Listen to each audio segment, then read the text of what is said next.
Wow, we're live. All right. Excuse me. I just got done finishing making a video for the school platform on self-publishing. The first of, I think, of a four-part series on exactly how to publish a book, what it looks like, uh, what programs to use, and then we'll get into the marketing of said publication soon thereafter. But the first one is trying to load it up right now, and it's creating some technical difficulty that's causing me a bit of frustration. But here we go. So I will say this, that when I start talking that fast, most people in Minnesota do not understand what I'm saying. I might as well be boom how. Hello, baby. How are you doing today? So we're going to get started on the third stage of the Nine Towers program, which is a position fix.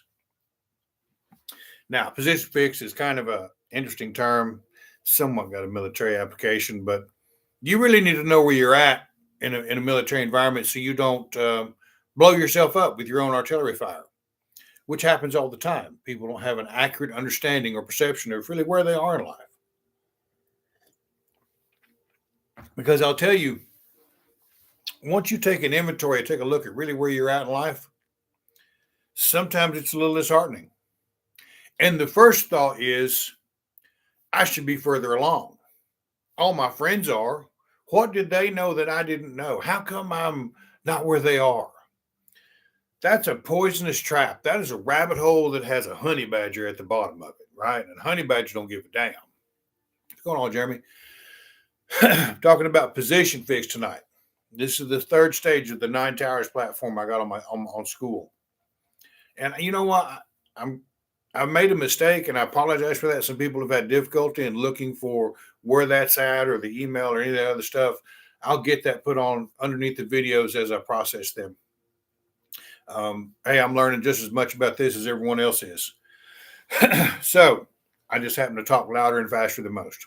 What I'm talking about is position fix. So if you're in the Army or the Navy or wherever you happen to be, you need to know where you are so you don't call artillery in on yourself, right? You don't want to blow your own silly self up. We see it in movies, right? Danger close. We need to call it in on my position, blah, blah, blah, blah, blah. No, you're going to be wiped out. Well, something needs to happen because I'm going to be killed anyway, right? So it's a huge climatic moment in the movie, and usually the star survives and everything is wonderful thereafter, and they got to deal with the scars of it. Be that as it may, we need to do the same thing in life. So it's no accident that the vast majority of mythology always talks about the beginning. And the beginning of all the pagan mythologies talk with how things were created, what was set in motion. The sun and earth knew not their position in the sky. And some of that has to do with the sun in the northern hemisphere. In the middle of winter, it's gone. And in the middle of summer, it's just kind of just below the horizon. So it's always daylight. They didn't know their place, right? Her arm was lazily drooped over the edge of the horizon. Same thing for all the others. Whatever one you want to look at, it talks about positions of the stars and the sun and time. And no less than five poems in the Poetic Edda, the question and answer scenario goes over time, how it was created, what it looks like, why it's set in motion, so we understand. So men have an idea how to plan their lives. There you go. Welcome aboard, man. Glad you could join us. The idea of time, and I sent it out on my email this morning because I heard the song "Time" ticking away, the moments to make up a dull day, right? And every time that I hear that song, I get this kind of poignant idea going on in I'm like, yeah, where was my starting gun? You know, did it sound off and I was too drunk to hear it? Probably. But the fact of the matter is I've been wildly successful in various different endeavors throughout my life. In the military, shot right up through the ranks. And on my own business, shot right up through, took care of everything, right? But when you get beat down by life, because once you reach a certain point of success, the tendency is to kind of rest on your laurels. I got it made now. This thing's going to take care of it. No, it's not. It's not. But the point is once again, even doesn't matter if you're beginning or if you're at the pinnacle, You have to understand where you are in the world. And I know for myself, especially if I'm on some kind of tear ass drunk or off on some kind of binge of ridiculous behavior, I'm not being honest about where I'm at. When when you look at a spirituality and you look at the pagan literature and you look at all of the ancient tales that talk about time and the position of the sun and the moon and the stars, and all of them also discuss the cycle of life, it brings to mind the understanding that we've only got a short window here to do our very best. And some of us, like myself, I might as well just thrown my dick out and stomped on it, right? Just to be real honest about it, just screwed it up, right? I am not where I should be because I have had opportunities and I didn't understand my position, how precarious it truly was, and I lost it all. Or I wanted to start something, but I didn't know where I was. If you don't know where you are, if your position is wrong on the map and you want to go over to that hilltop or that saddle or that ridge and your position was wrong on the map, you're not going to make it. And you might be lucky enough to see it from afar off and work there, but still, there's some obstacles in the way you have to overcome. You may have to cross a river, whereas if you went this way, you would only have to walk over a hill. This is a difficult thing to deal with. We cannot simply fly blind. Most of us have always thought that if we worked hard and we were diligent in our efforts and we remained relatively healthy and we just kept doing our best at what we could, what was in front of us, we would get a modicum of success, and you will. The most amazing thing to me is the world that my stepfather has built for my mother, right? One side of my family was cowboys and outlaws. The other side were businessmen. So I was raised up in this weird dichotomy, right? And there really was this kind of blue collar union attitude against them over there because, well, I do a good day's work and all these men were going to stand together. There's a place for that, right? People shouldn't be taken advantage of, and businesses should share the wealth in some respects. But by the same token, if I look at the benefits package that my company offers, right, and I know I'm getting off the beaten track here, and I'm not making the most of all of them, the percentage they add to the 401k, the benefit they offer, and how much they pay of it, those things can be used as currency every bit as effectively now or later as the money that's in my hand. Now, the money that's in my hand, I have an opportunity to do something with if I understand where I'm at. If I don't know where I'm at, I'll be like the blue collar kind of guys that work for a living and are very proud and their skill and their trade and their labor is essential in this day and age because we don't have enough people replacing them as they retire out. We still have people going to college for a business marketing degree when what they should be doing is learn how to be an electrician to make $50 an hour. $50 an hour, you can do pretty damn good. My stepfather built a heck of a world for my mother, which I don't think I've ever really seen that in life other than them two and what they did, right? My grandfather did it for my grandmother, but they did it fighting with each other the entire time, right? They figured out how to live well together and build a future that each one of them considers valuable. Let me tell you, they've done it too. It is the most amazing thing to me. And then I look at it, and my first thought is, ooh, I was right there with tens of thousands of dollars in banking accounts and savings accounts and investment accounts, and I pissed it all away because I didn't understand where I was.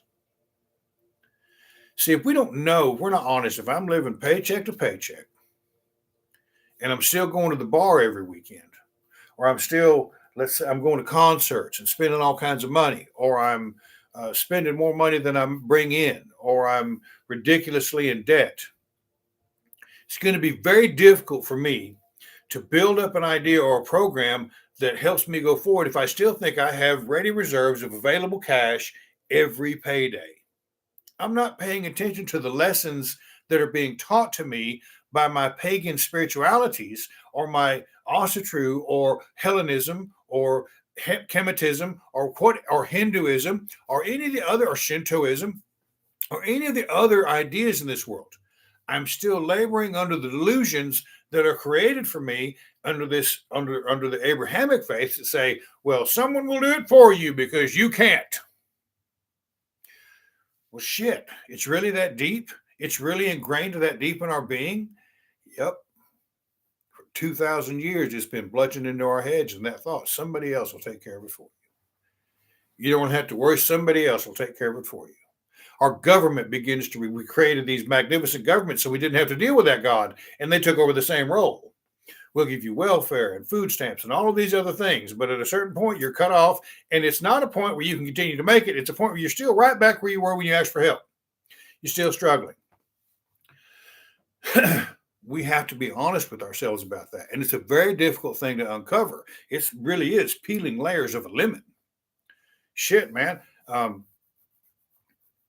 If I would have kept on doing what I'm doing back when I had a tire company, who knows what it would have looked like? If I go even further back, in ninth grade, when I was offered the opportunity to go to West Point, well, who knows what it would have looked like? If I look back throughout life, I can see all of those points in time where, for whatever reason, I failed to hook my wagon to the right star because I wasn't aware of where I was. The position fix, if we start with if we are blessed enough to be granted a vision of something better out there, a far grand spiritual horizon, and then we begin to understand who we are in relation to that. We begin to understand some of the teachings that we were trying to share to get rid of this brutal honesty that we need to maintain with ourselves, not everybody else, but with ourselves. Why we're doing it, getting rid of those thoughts that have corrupted our behavior again and again and again.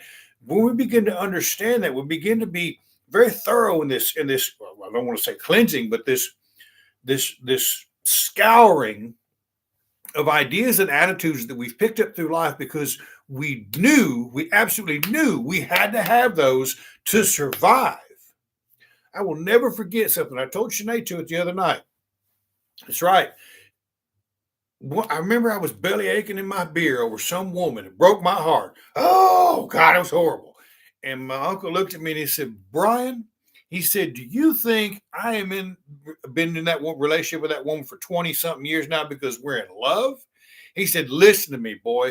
He said, life is tough, and you better find someone that can stand beside you as you try to make it through it. To some extent, he's damn well right on the money. And to another extent, it's a denying of our ability to adopt that role that I so thoroughly think is important. When we build a home and bring a woman into it and give her the keys and she gives us a sword to allow her to become what she needs to become, right? To earn that respect and to offer that love, those kind of relationships. If we're not in a relationship like that, we don't understand where we are. If we're still acting like we have ready reserves of cash to go do this, that, and the other, we don't know where we are. Or we need to accept the fact that I don't have this right now. It's time to hustle. It is time to get up and go.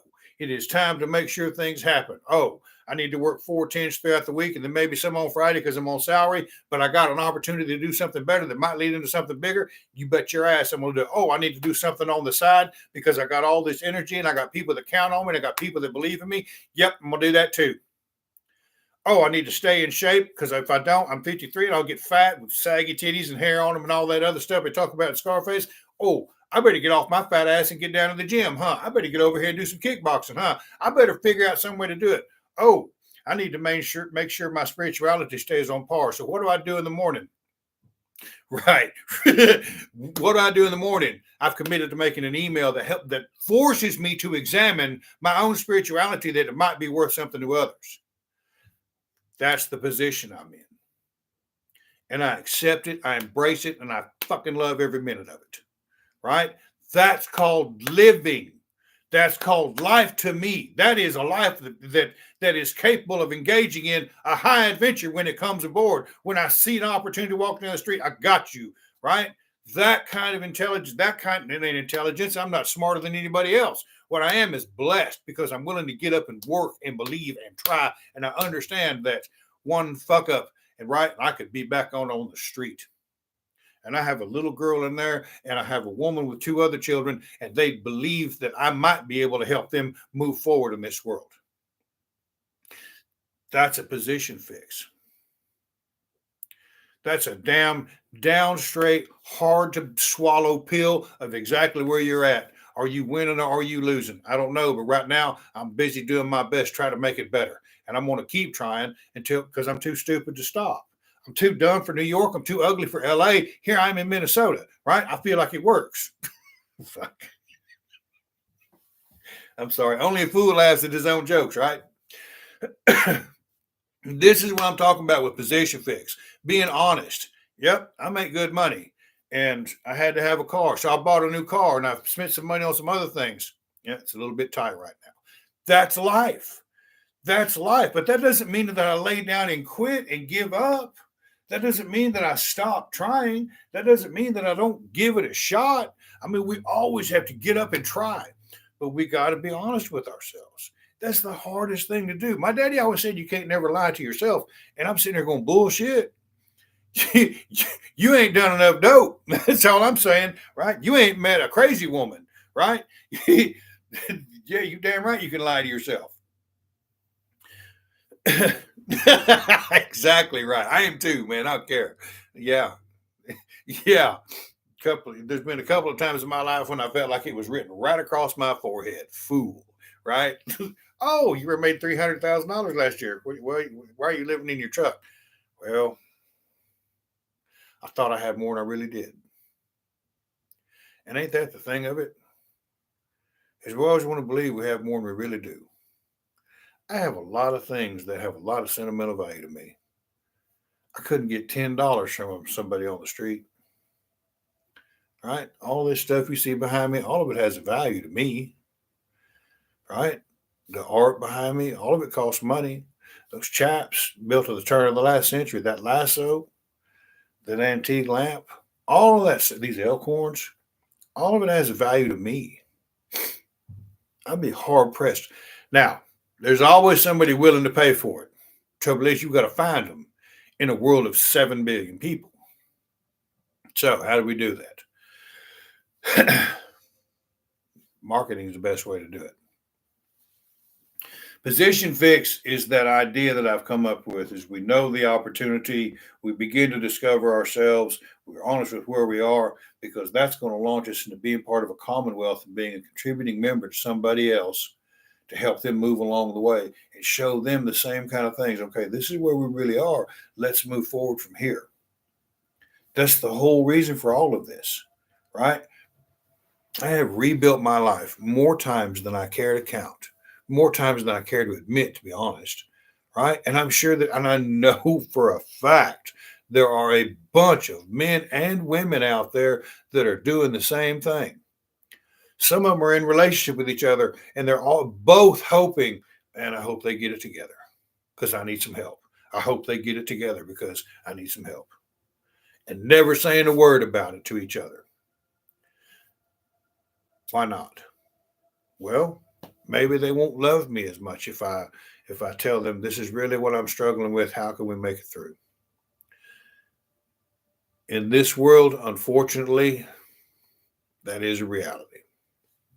There will be some that will not be there for you.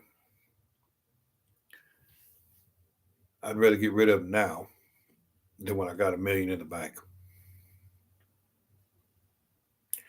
That's a position fix. Right? These are the hard truths that we all got to take care of before we engage on a journey that incorporates wealth and however we decide to describe it, be it in the bank account, be it in the quality of your family life, be it in the ability to be part of a magnificent community that is committed to all growing together, that is committed to taking care of each other, right? It's a hard thing to do in this world. And you do have to sort the wheat from the chaff. But if somebody has a dream, who in the hell are we to deny them that dream? I want to be a politician. All right, what do we need to do? Well, I got all these skeletons in my closet. I don't know if they should come out or not. Well, you got two choices. You can either stand up and admit to them all and then connect with all of those people that have the same kind of issues you do and build something magnificent together. That way people can relate to you. That way you're not some alien, high-minded sugar bitches politician that looks more like a carpetbagger than he does a legitimate legislator. You're going to have to fight everybody on it. But we got to connect with each other. It's very hard for me to connect with somebody if I don't know who I am and where I am. Right? Because the preponderance of evidence is that individuals that go into these kind of things that don't have that very secure footing of understanding who they are, where they are, and a vision of a goal, if you go down to, I'll tell you how I know. Go down to any bar about 10 o'clock in the morning, and I guarantee you, there'll be what looks like an old timer, he's probably my age, sitting there, probably on his third or fourth beer, right? Feeling pretty good about things, feeling like he knows that can tell you exactly how to pour the foundation of a house, frame it, or wire it, or how to do business, or how to fix a car, or with a body of knowledge that he could use to really build a life for him, but he'd rather sit there and just talk about it. He doesn't understand where he is. His ego is still telling him he's still great for the thinking alone and not having to do any of the work associated with that. Because there's no doubt about it, everything we think we want to do requires hard fucking work. It's going to require taking time from our families that we love. But let's be honest about that time. I wrote about this in an email too. I got it from my good friend Everett.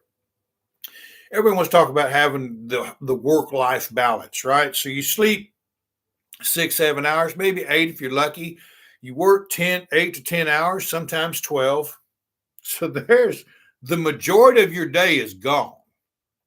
The majority of a 24-hour cycle is vamonos, baby, right? You're either resting or you're working. 5-6 hours at home. You got an hour commute each way. There's 2 more. So now you got, I don't know, let's say you got 4 hours at the house. How many of us really want to sit down and spend time with our other, because they're going to talk about their work and you're going to talk about your work, and neither one really understands what the other one's doing, but we're listening politely every night at the dinner table and never talking about this is where I really am and this is where I want to go. How do we get there together? That's a position fix. Now, if we came home and spent an hour with each child and a couple of hours with the old lady, right, or the old man, however you want to do it, for the women, then something really amazing begins to happen. When we let go of that idea of the value of who we are because of the job we do, and begin to transition the value of who we are by the quality of things we do at a home, the deliberate, focused attention. I mean, get down on the floor with the little ones. Get down in their world. That's another position fix. Sitting there with your old lady and actively being present in the conversation. That's another position fix. Setting aside the idea that I'm dealing with a fucking lot right now. I have a lot of stress going on. I can't seem to think through it. I don't know what's going on. I am in this by myself, holding on by my fingernails. And she wants to talk about Susie Q at the water cooler in the office. The only way to start that discussion is to allow that discussion to occur and then say, I can appreciate how you feel that way. I have something I would like to talk about because I feel like I'm in this alone. And I guarantee you, things will change. I do what she wants.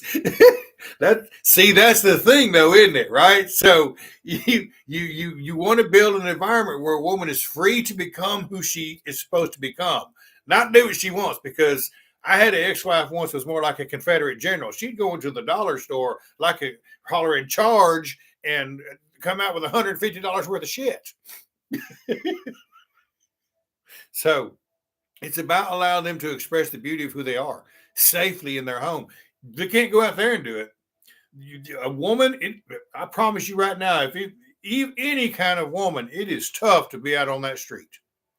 Because there's always some dickhead that thinks he's God's gift to whomever and is going to approach you. And hell, they get kidnapped, they get raped, they disappear, they get murdered every day of the week.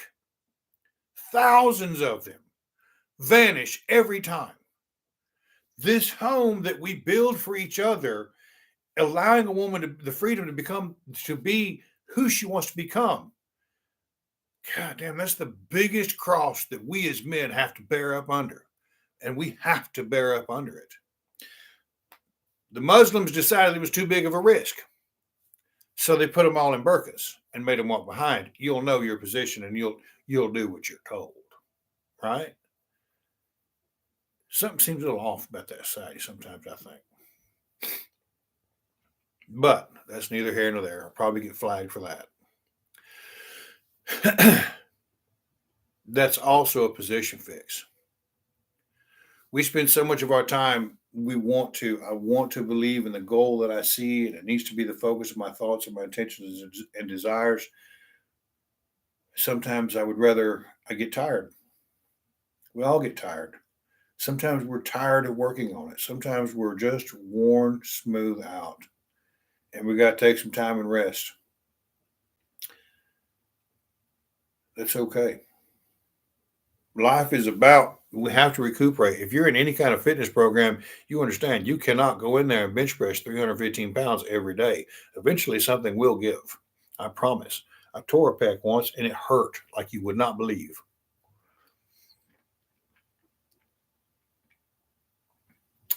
Not understanding where we are and trying to launch off into a brand new horizon we were blessed enough to get a vision of is a surefire way to not understand what effort we need to put into to achieve that goal. Because there's a lot of people out there that will take your $5 and not give you a fucking thing. Right? Now, what we have to understand is there are a lot of patterns out there. We don't need to reinvent the wheel. There are people making millions of dollars every day, and we don't need to reinvent the wheel. But it's the pattern and the process we need to understand, and not the sales pitch. Right? If I saw one today on Instagram about getting whole life insurance, and you can borrow against it and use that money and buy things. Well, then you're still in debt. See, and that's right there. I have to get better at listening. I listen to respond. I do it too, man. It's horrible. I think that's a man thing. I think that's our deal we're going to provide a solution. If you lay something out there, we're going to tell you how to fix it. Right? I like to debate. Yes, I do too. My gosh, I'd love to have educated discourse and discussion about ideas and concepts, because the ultimate goal in that is that we're going to steel sharpen steel, right? The women in my life are comfortable enough to be the woman they want to become. What greater achievement could you have other than your children after you're gone being the kind of people that people want to know, that people respect, that people celebrate, that people welcome because they're good, solid individuals. They're welcomed into people's homes. People say hello to them on the street. They hold a good job. They do good deeds, and their children are also doing something. That means something. That counts. Matter of fact, it may be the only thing that counts. It might be the only thing that really matters is the quality of people we leave behind in this world. All of the struggles we engage in to build for them a good life, they should be able to reciprocate and do the same thing for their children and their children and their children. And when we go to the halls of our ancestors, we can regale all our ancestors with the wonderful, great, good things that our children and their children are doing in this world, carrying that name that we hold so dear and valuable. That also is a position fix. That also is a big litmus test of to how well I'm succeeding in this world. What is the wealth I am building for this world? What is the wealth I am building for my family? I am raising children that know how to take care of things, that know how to be successful, that are not afraid to dream, that are willing to go and take the extra step for somebody else. That's what counts. That's what all of this has to be. Yeah. Yep. That's exactly right. I suck at it. I suck at it. You can ask Shanae. I listen to her quite a bit. And she calls me. She talks to me. And we have intelligent discourse. And she offers correction very gently because I'm an ass. It is a good book. It's a damn good book. There's another one called, I don't remember the name of the author, but I'm going to look it up and I'm going to recommend it right now.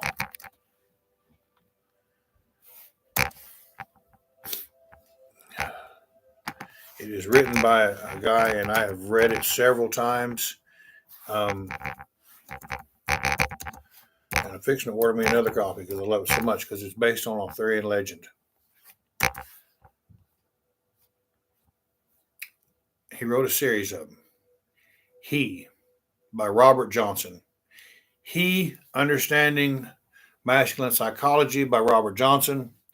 He also wrote a book called She, Understanding the Feminine, and We.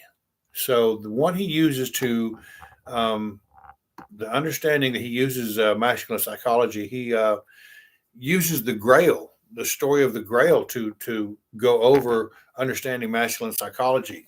And if you read it, you'll probably hear some of the things that those, right? And Shawnee's laughing at me.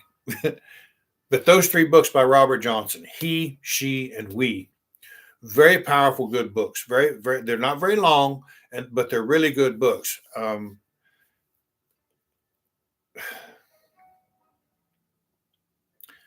example I'm going to give may be a little bit tough for me to talk about, right? So, as a child, I was fair. We'll call it disciplined. We'll call it disciplined, soundly disciplined. Matter of fact, my dad whipped me with a switch off a corkscrew willow that I broke off, and then went home and planted it. Apparently, blood makes a corkscrew willow tree grow pretty good. He didn't draw blood, but he sure as hell whooped my ass with it, and usually pretty was close hand, and mom was no better. They got divorced. All kinds of things happened, and we just got lost in the shuffle, right? What kind of position fix can a child get in that situation when dad disappears and mom's working and she's pissed about it, right? Well, grandma's life's a good place. Few places are more secure to a child that's going through that than in a grandparent's home, sitting on their lap, or listening to their stories, or just being near them, right? I drifted off into drugs and alcohol at a young age, and by the time I was 17, 18, I was taking 2 and 3 hits of LSD every other day, and was where I was a complete mess, right? I took like 8 phenobarbital and drank like a fifth of Jack Daniels and was dying. And my buddy said, "Hey, I'll go get some cocaine." And we'll tell this little war story to tell you another story, okay? So just bear with me, please. My position fix at that moment was, I am a high school dropout. I have no future, and I am about to die. Position fix. My best friend's solution was more drugs, much like society, right? I had a moment of clarity there, and I called my mother. Now, why would I call a woman that I felt had been responsible for this deviation from normalcy that I was engaged in? Because when she got with my stepfather, they spent roughly 10 years in therapy, working with each other and themselves to become the kind of people that, even in that lost state of mind, I understood I could call on. My father never did anything like that. He never had the courage for self-examination. He never had the courage to deviate from the norm. He had what he thought he had, and that's what it was. And fuck you, and so on and so forth, right? Mom and Grant went on to build a magnificent life together, and their home reflects it. At Christmas time, it is the most amazing place, right? I don't care if it's Christian or not. My mother puts a bunch of work into that so that all of the grandkids and great grandkids that go there have this wonderful experience, right? About the time I was 14, 15, she began that. I didn't really pay much attention to it, but they both did a position fix. They began to understand, who am I? Where am I in this world? How are we going to work together if we can't communicate? And they began to work on it. They began to work on it good, right? Somewhere in the back of my mind, I recognized that change. Didn't understand it. It was chaotic. It was outside of the pattern. Here I was spinning off into left field, and they're staying the course. They're maintaining, they're building their relationship together. They're here to help us, but y'all have to figure this out, right? We are going to build something together. You are more than welcome to be a part of it, right? All of those things began to happen, and that's who I called in that moment of fear and terror, right? I called mom because, well, everybody says, yeah, you should call your mom, but I could have just done that gram of cocaine and kept on going, which, surprise, surprise, later on in life I did. We have to learn how to pick ourselves up by the bootstraps, right? But we got to surround ourselves with people that we know that we can call on. That change, somewhere along the way, she gave me that book, right? She gave me that book to read. And then I read that book, and I read a book by Leo Buscaglia called Love, given to me by my AA sponsor, right? Hippie books. And I'm just going to tell you right now, they're a good read, but you need to understand they were written in the 70s, right? The hippie era. So there's some wheat from chaff that needs to be sorted. But by and large, I think we owe it to ourselves to be able to look at that across the venue and take a good look at what's going on, because some of it's right, not all of it, but some of it will apply to our lives to make us better, stronger men and women, right? Now, I don't know a damn thing about what it means to be a woman in this world. I just know that it can be tough for them. It can be damn tough for them. Her position fix, my mother's position fix, Grant's position fix, laid the groundwork that didn't produce immediate results, but it laid the groundwork that resulted in someone being aware that something could happen here to help me through this situation. It took 6 years for me to even pay attention to it, to realize I had to self-destruct damn near to become aware of what was capable, what was possible for me. My position fix. I went back to high school, graduated, joined the Army, fucking knocked it out of the park, blew their lips off, and really stepped up to the plate. That's a position fix. It's amazing that once I'm honest, if I look back through my life and I take that look about where I'm really at in life, how well are you really doing, boy? You think you got the tiger by the tail? Let's take a good look around. Sadly, money is the only thing in this world that anyone considers to be the litmus test of the quality of the being that you are, and nothing could be further from the truth. But it does help you get through the tough times. Let me tell you that. And it's like Dan Pena said, if you don't think money buys happiness, you don't know where to shop. So, having said all that, I hope that through all of those ramblings, we have a little bit clearer understanding of position fix. I'm going to upload this video to the school platform along with another video I did earlier this evening on self. And then there's some other videos I'm going to add to go with this to give real clear examples of what it means to engage in position fix and how all three of them together allow us to begin to search for a commonwealth. Commonwealth has been a thing that's really troubled me for 20 years living as a heathen. I see groups of people get together and it always tears down because of money. Somebody's trying to fuck somebody's spouse. So somebody says something about this or that, or somebody wants to be a part of this organization, and they'll say, it's not built on a foundation of solid understanding, the vision, who we are, where we are in life. When all three of those come together and everybody kind of in agreement and we begin to understand each other, we begin to comprehend what's going on. Holy shit, man. There is nothing that can stop a group of people like that. The Renaissance can be attributed to just a handful of individuals. Imagine what a good group of us could do in this world in this day and age. And some days, if we're honest about it, it might just be surviving the meltdown that we all feel is coming to build a future for our families.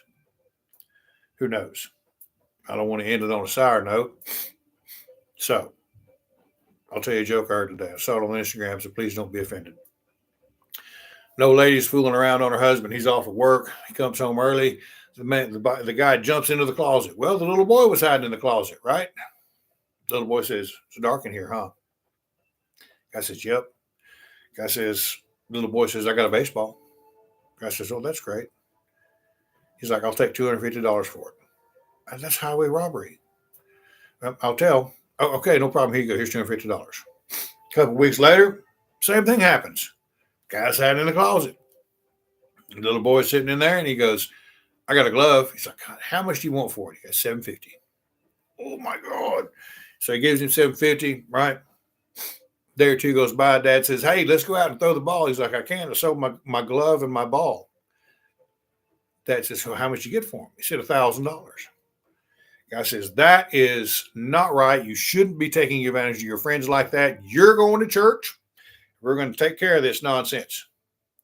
So little boy goes to church and goes in the confessional booth and gets in here and he says, "It's dark in here." The priest says, "Don't start that shit in here." All right. I appreciate everybody joining in tonight. Like I said, this is going to be up on the school platform. I'll put some links in this as we get it done, and we will move forward. And it ain't going to be dark in here. Ain't going to sell me no damn ball or glove and that other bullshit. Have a good night. And tomorrow is Monday. Grab it by the nose and whip its ass. Make sure they remember your name.